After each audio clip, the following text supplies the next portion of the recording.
Good evening. You are tuning in to AWANI Tonight with me, Cynthia Ng. More benefit than harm. Government decides to proceed with AstraZeneca. And 500,000 ringgit bond upfront. Is that the answer to stop abuses in government tender? That's coming up.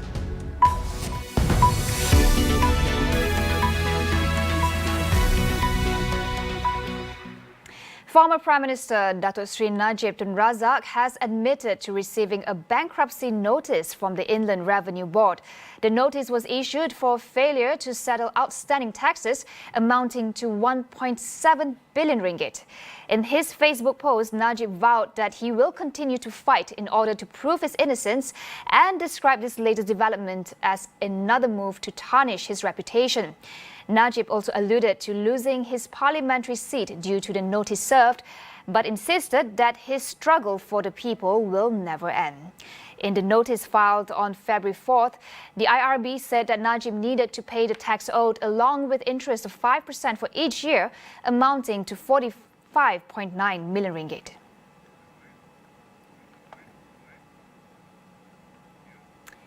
Malaysia will proceed with the use of the AstraZeneca vaccine for the COVID-19 immunization program. Health Minister Datuk Sri Dr. Adam Baber said this decision was made because the clinical data available on the use of AstraZeneca vaccine still points to more benefit than harm. Kita dah buat perjanjian procurement untuk mendapatkan 10% AstraZeneca daripada Thailand dan juga Govt facility iaitu daripada Korea Selatan.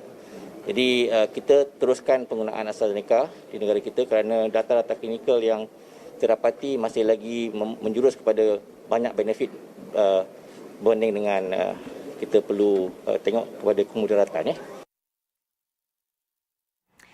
Now, while experts are trying to figure out how and why potentially deadly blood clots have appeared in a handful of patients who received the AstraZeneca vaccine, no direct link has been established with the vaccine, which has been widely used in Europe and other countries.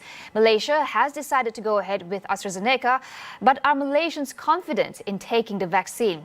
What can clinical data tell us about a vaccine's efficacy and side effects? Public Health Physicians Association President Datuk Dr. Zainal Arifin Omar explains.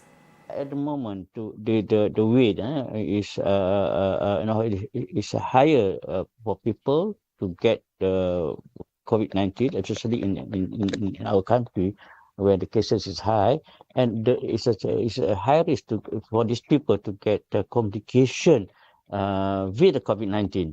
So compared to the risk of this vaccine, so you have to really to balance, and that's why in the European authority they put some sort of advisory clause there and remind people who are not supposed to be given this AstraZeneca vaccine, they should be informed about the risk and of the disease and the risk of the vaccine, as well as they have also to advise on this side effect and to look into the side effect if they have problems. So really some sort of informed choice with a latest information. He said that it is important to assess individuals with underlying health conditions or those who are under certain medications that may lead to plausible side effects after taking the vaccine.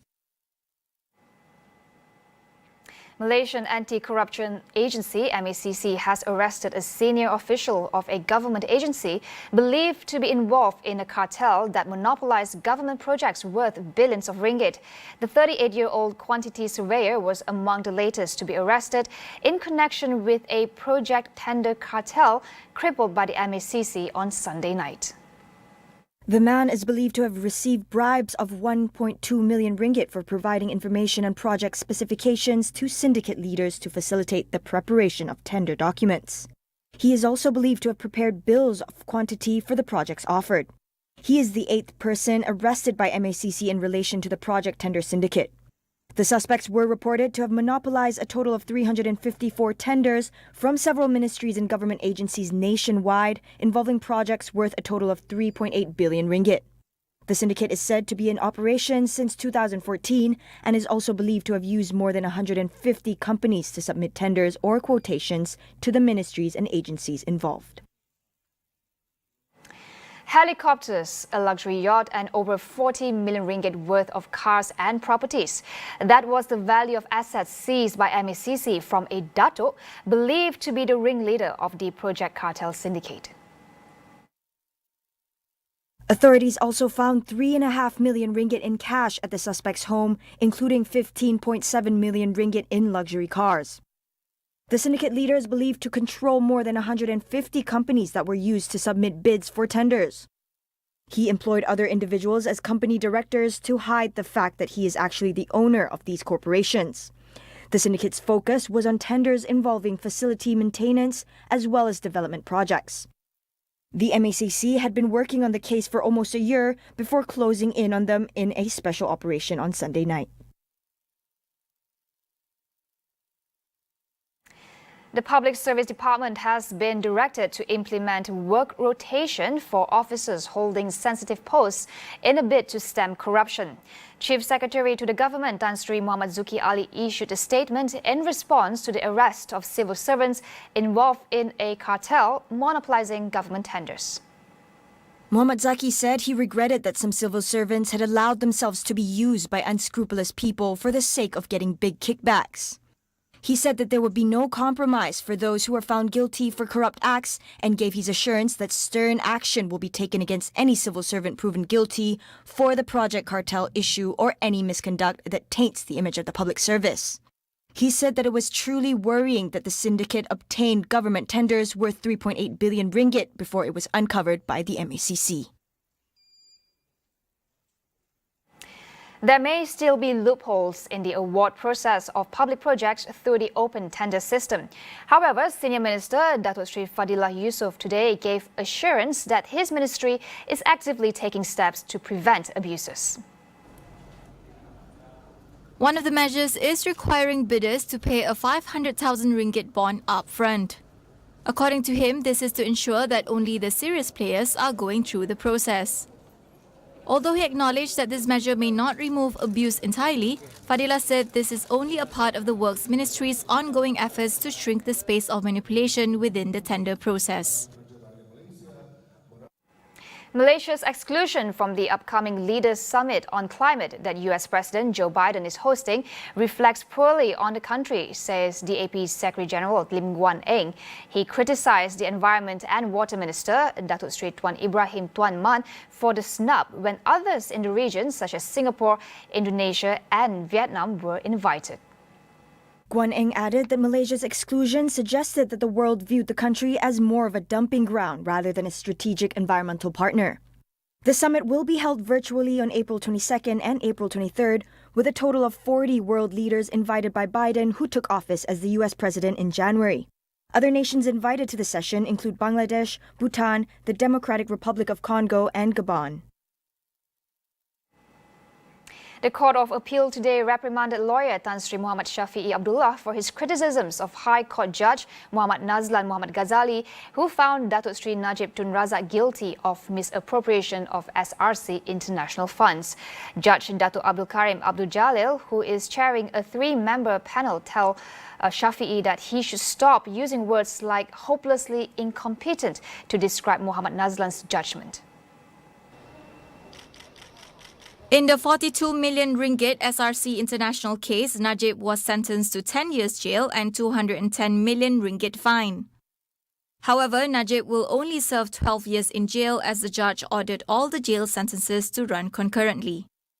The Court of Appeal has fixed April 5th to 8, 12 to 15 and 19 to 22nd to hear the appeal. Justice Abdul Karim heads the 3-member panel, which also consists of Justices Datuk Hazzanah Mehat and Datuk Wazir Alam Maidin Merah. We'll take a short break. Stay with us.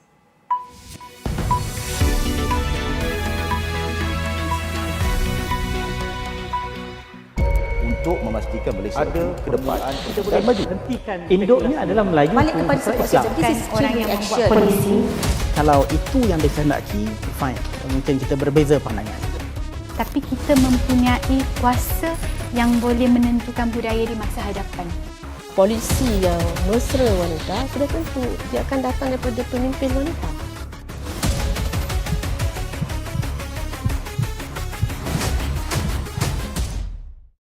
Untuk memastikan Malaysia ada ke depan dan maju. Induknya adalah Melayu. Balik kepada support system. This is orang yang membuat polisi. Kalau itu yang dikehendaki, fine. At least 157 people have been killed, with dozens more missing in floods and landslides triggered by Cyclone Seroja in Indonesia and neighboring East Timor. However, Indonesia's disaster agency on Tuesday revised down its death toll to 86, citing miscommunication with local agencies. Authorities did warn that death toll could rise as rescuers reach more isolated areas. At least 8,000 people were displaced and more than 100 homes were heavily damaged by the cyclone.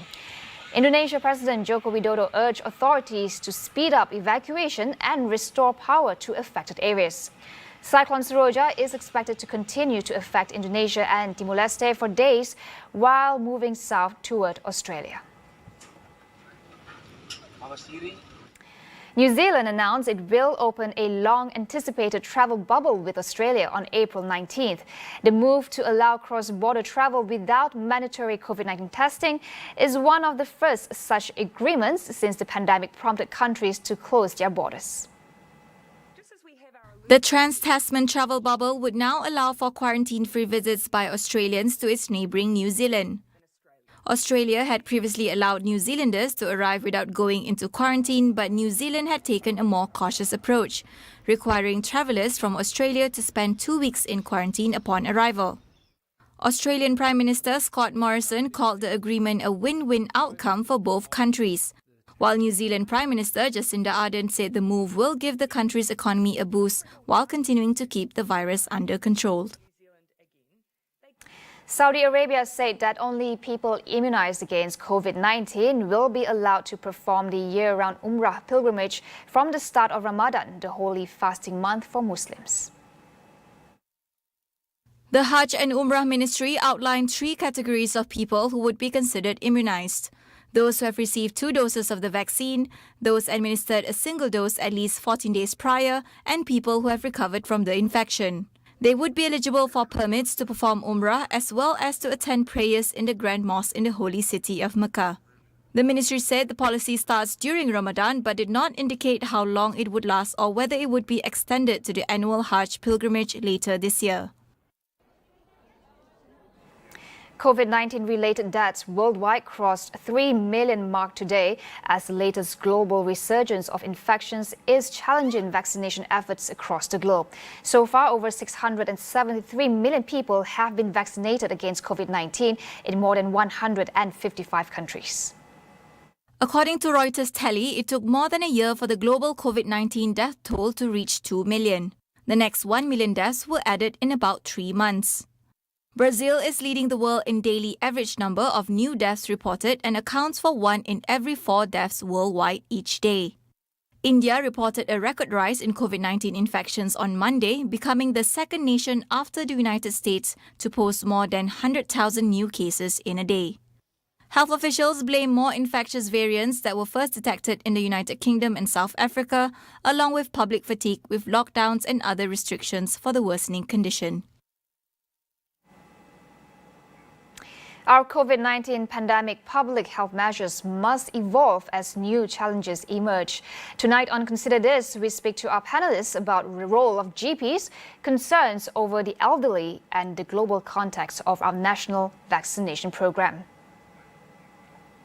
That is all we have for you on AWANI tonight. Get the latest news updates on COVID-19 and COVID-19 vaccines from astroawani.com and Astro AWANI app. I'm Cynthia Ng. We'll see you tomorrow.